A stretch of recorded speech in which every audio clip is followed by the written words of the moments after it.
നമസ്കാരം. വയനാട്ടിൽ പ്രകൃതി കലിതുള്ളി രൗദ്രഭാവം കാണിച്ചപ്പോൾ അതിമനോഹരമായി നിന്നിരുന്ന ഒരു ഗ്രാമം ഉൾപ്പെടെ എല്ലാം തകർന്ന് തരിപ്പണമായി. നിമിഷ നേരം കൊണ്ട് പ്രകൃതി ഒറ്റ രാത്രി ഉറഞ്ഞു തുള്ളിയപ്പോൾ നമുക്ക് നഷ്ടമായത് അനേകം മനുഷ്യജീവനുകളാണ്. കുറേ ജീവനുകൾ അനാഥമായി. സംഭവം അറിഞ്ഞ ഉടൻ തന്നെ കേന്ദ്ര സർക്കാർ വയനാടിനെ ഹൃദയത്തോട് ചേർത്ത് പിടിക്കുകയും ഉടൻ തന്നെ നമ്മുടെ പ്രധാനമന്ത്രി നരേന്ദ്രമോദിയുടെ നിർദ്ദേശപ്രകാരം ഇന്ത്യൻ ആർമിയും ഇന്ത്യൻ വ്യോമസേനയും NDRF ഉൾപ്പെടെ വയനാട്ടിലേക്ക് കുതിച്ചെത്തുന്ന കാഴ്ചയാണ് നമ്മൾ കണ്ടത്. അതോടെ അവർ രക്ഷാപ്രവർത്തനം ഏറ്റെടുക്കുകയും ചെയ്തു. വയനാട്ടിൽ ഒരു ദുരന്തമുണ്ടാകുമെന്ന് അറിഞ്ഞ ഉടൻ തന്നെ അമിത്ഷാ കേരളത്തിന് ശക്തമായ ഒരു നിർദ്ദേശം തന്നെ നൽകി. കൂടാതെ സുരേഷ് ഗോപിയുടെ നേതൃത്വത്തിൽ NDRF ഉദ്യോഗസ്ഥരെ വയനാട്ടിലേക്ക് അയക്കുകയും ചെയ്തു. അതിനുശേഷം നരേന്ദ്രമോദിയുടെ നേതൃത്വത്തിലും അമിത്ഷായുടെ നേതൃത്വത്തിലും ആഭ്യന്തര വകുപ്പിൽ കൺട്രോൾ റൂം തുറന്ന് എല്ലാം നിരീക്ഷിക്കുകയായിരുന്നു. മോദിയും സുരേഷ് ഗോപിയും ജോർജ് കുര്യനെയും വയനാട്ടിലേക്ക് ഏകോപിപ്പിക്കാനായിട്ട് നരേന്ദ്രമോദി ഇവർ രണ്ടുപേരെയും അയച്ചു.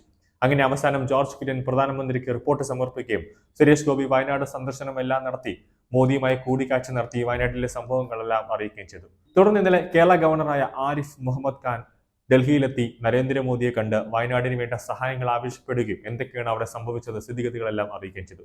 അതോടെ വയനാടിനെ ഒരു നവ വയനാടാക്കി മാറ്റാൻ കേന്ദ്ര സർക്കാർ തന്നെ മുന്നിട്ടിറങ്ങിയിരിക്കുന്നു.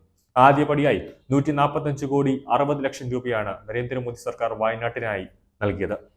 ഇന്നലെയാണ് കേന്ദ്രം പണം അനുവദിച്ചുകൊണ്ട് ഉത്തരവിറക്കിയത്. കേരള സർക്കാരിന്റെ റിപ്പോർട്ട് കിട്ടിയതിനു ശേഷം കൂടുതൽ പണം അനുവദിക്കുമെന്ന് മോദി തന്നെ വ്യക്തമാക്കി. ദേശീയ ദുരിതമായി പ്രഖ്യാപിക്കാനുള്ള തയ്യാറെടുപ്പിൽ UPA സർക്കാർ ഭരിച്ചിരുന്ന സമയത്ത് കൊണ്ടുവന്ന നിയമം ഉൾപ്പെടെ മാറ്റേണ്ടതുണ്ട്. അതിനുവേണ്ട നടപടികളെല്ലാം തന്നെ നിയമവകുപ്പിൽ നടന്നുകൊണ്ടിരിക്കുകയാണ്.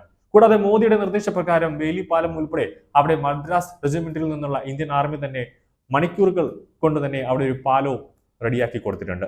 കേന്ദ്രം സംസ്ഥാനത്തിന് ഒന്നും നൽകിയില്ല എന്ന പ്രതിഷേധം ഉയരുന്നതിനിടെയാണ് ഇത്രയും വലിയൊരു തുക പെട്ടെന്ന് തന്നെ കേന്ദ്രം ഒരു പുതിയൊരു വയനാട് നിർമ്മിക്കാനായി നൽകിയിരിക്കുന്നത്. ഇനി പറയേണ്ട ഒരു ഏറ്റവും കാര്യമാണ്, കേന്ദ്ര സർക്കാർ ഈ തുക സംസ്ഥാന സർക്കാരിലേക്ക് നൽകും. അത് സംസ്ഥാന സർക്കാർ ഒരു അഴിമതിയും ഒരു കള്ളത്തനവും കാണിക്കാതെ എത്തേണ്ടടുത്ത് അർഹതപ്പെട്ടവരുടെ കയ്യിലേക്ക് ഈ പണം എത്തുന്നുണ്ടോ എന്ന് സംവിധാനം മോണിറ്റർ ചെയ്യേണ്ട ഒരു ഉത്തരവാദിത്തം നമ്മുടെ ജില്ലാ ഭരണകൂടത്തിനുണ്ട്.